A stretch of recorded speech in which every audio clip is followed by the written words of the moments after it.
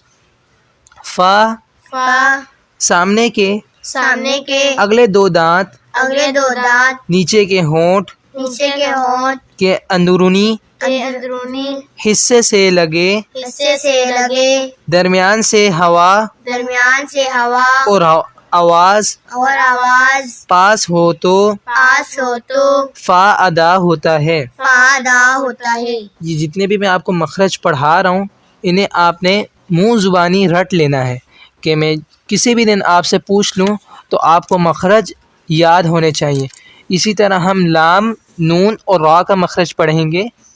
لام، لام لام کا مخرج زبان کا کنارہ زبان کا کنارہ اوپر کے اوپر کے مسہوڑوں مسوڑوں سے لگے تو سے لگے تو لام، لام نون، نون را او ادا ہوتے ہیں. ادا ہوتے ہیں. زبان کا کنارہ زبان کا کنارہ لام میں لام میں 3 دانت تین دانت اور اور ایک ڈاڑھ سے ایک داڑ سے اور اور نون میں اور نون میں صرف صرف 3 دانت سے تین 3 دانت جبکہ 3 دانت جبکہ را میں او میں دانتوں کے دانتوں کے 2 دانتوں کے 2 دانتوں کے مسہوڑوں سے مسوڑوں سے لگے لگے تو را ادا ہوتا ہے. را ادا ہوتا ہے. احتیاط احتیاط را کی ادائیگی میں را کی ادائیگی میں زبان میں زبان میں زیادہ زیادہ کپ کپاہٹ کپاہٹ نہ آئے. نہ آئے. آگے پڑھیں گے زا، سین اور صاد کے مخرج کو. زا زا اوپر نیچے کے اوپر نیچے کے اگلے 2 دانت اگلے 2 دانت آپس میں ملیں آپس میں ملیں اور اور زبان کی نوک زبان کی نوک نیچے کے سامنے والے نیچے کے سامنے والے 2 دانتوں سے لگے 2 دانتوں سے لگے درمیان سے درمیان سے ہوا اور آواز ہوا اور آواز پاس ہو تو پاس ہو تو زا، زا سین سین ادا ہوتے ہیں. ادا ہوتے ہیں.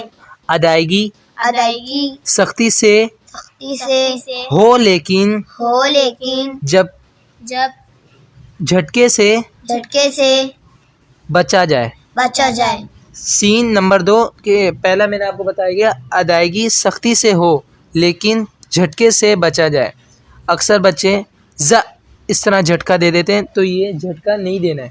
ز ایک الف کی مقدار میں ز. زا نمبر 2 سین اور صاد سین اور صاد میں سیٹی کی آواز سیٹی کی آواز پیدا ہوگی. پیدا ہوگی. نمبر 3 نمبر 3 صاد کے دال سواد کے دال ساکن پر ساکن پر قلقلہ کریں گے. قلقلہ کریں گے. جب میں آپ کو پارٹ 2 پڑھا رہا تھا تو اس میں نے آپ کو بتایا تھا کہ صاد آخر کا جو اس کا دال ہے اس پہ قلقلہ کریں گے. اسی طرح ضاد کا مخرج پڑھتے ہیں. زبان کی کروٹ زبان کی کروٹ جب جب بائیں طرف بائیں طرف والی والی اوپر کی 5 اوپر کی 5 ڈاڑوں سے داڑوں ڈاڑھوں داڑھوں سے لگے تو سے لگے تو ضاد غاد ادا ہوگا. ادا ہوگا. احتیاط احتیاط ہونٹ ہونٹ گول نہ ہوں گول نہ ہو اور اور دال ساکن پر دال ساکن پر قلقلہ قلقلہ کیا جائے. کیا جائے. جس طرح صاد کے آخر میں قلقلہ کرنا ہے دال پہ اسی طرح ضاد کے آخر میں بھی قلقلہ کرنا ہے. واو اس کا مخرج پڑھیں گے. واو واو ہونٹوں کو گول کرنے ہونٹوں کو گول کرنے سے پہلے ہونٹ گول ہوں ہونٹ گول ہوں پھر کھلے کھلے اور پھر گول ہو جائیں گول ہو جائے. واو ادا ہوتا ہے. واو ادا ہوتا ہے. احتیاط احتیاط آخر میں آخر میں او کی آواز او کی آواز پیدا نہ ہو. پیدا نہ ہو. اکثر بچے آخر میں واو اس طرح پڑھتے تو اس طرح جائز نہیں ہے. واو یہ اس طرح پڑھنا ہے. تو امید ہے آج کا سبق آپ کو اچھے طریقے سے سمجھ آ گیا ہوگا. آپ کو اگر کوئی بات سمجھ نہیں آئی تو کمنٹ میں سوال کر لینا، انشاءاللہ میں جواب ضرور دوں گا. ابھی مجھے اجازت دیجیے. السلام علیکم ورحمۃ اللہ وبرکاتہ.